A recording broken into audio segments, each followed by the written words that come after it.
अहिलेको लागि त यो ठिकै जस्तो लाग्छ, तर पछिसम्मलाई हेर्ने हो भने त साँच्चै के होला त भन्ने जस्तो नि लाग्छ।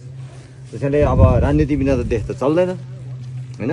त्यस कारणले यो एकदम महत्त्वपूर्ण छ राजनीतिमा। मान्छेहरू नयाँ मान्छेहरू आउनको निमित्त हामीले युवा पुस्ताहरूलाई ल्याउनको लागि असाध्यै जरुरी छ यो। अर्को फेरि राजनीति चाहिँ धेरै मान्छेलाई मन नपर्ने विषय।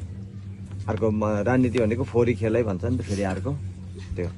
अनि राजनीति गर्ने साथीहरू नवराजीले यति लामो टाइम कुनै न कुनै हिसाबले बिताइराख्नु भएको छ। अर्जुनजी त चुनावै लडिहाल्नुभयो होइन। हामी धेरै मान्छे राजनीति, सबैभन्दा संसारको कठिन पेसा के हो भन्यो भने राजनीति। सबभन्दा धेरै गाली खाने पेसा के हो भन्यो भने राजनीति होइन।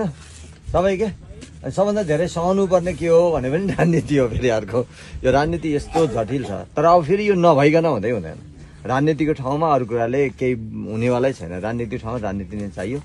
कोही न कोही मान्छेले नेतृत्व गर्नै पर्छ। त्यसैले मलाई अलिकति लागेको कुरा चाहिँ आफूले सिकेको कुराहरू, मैले लामो टाइम काम गरेँ विकासको क्षेत्रमा, झन्डै 20 वर्ष जस्तो काम गरेँ। मेरो अब केही टाइम त अझै पनि जागिर निरन्तर गरेको भए पनि 5-6 वर्ष मेरो पेन्सन हुने टाइमै बाँकी थियो। तर म यहाँ आउनुको मुख्य कारण चाहिँ आफूले सिकेको सिप चाहिँ अब समाजको लागि अलिअलि केही काम पहिलादेखि गर्दै आएको हुनाले सबैभन्दा फेरि उपयुक्त प्लेटफर्म भनेको राजनीति गर्ने ठाउँ अथवा समाज सेवा गर्ने, राष्ट्र सेवा गर्ने सबैभन्दा राम्रो ठाउँ भनेको चाहिँ राजनीति नै हो। यो चाहिँ राजनीति मार्फतै गरेको सेवा चाहिँ देशभरि नै जान सक्छ भन्ने लाग्यो। त्यस कारणले म यतातिर आएँ। यद्यपि यो धेरै कठिन छ, यो थाहा छ। अब कठिन हुँदा हुँदै पनि काम गर्नुपर्छ भन्ने हिसाबले आएको।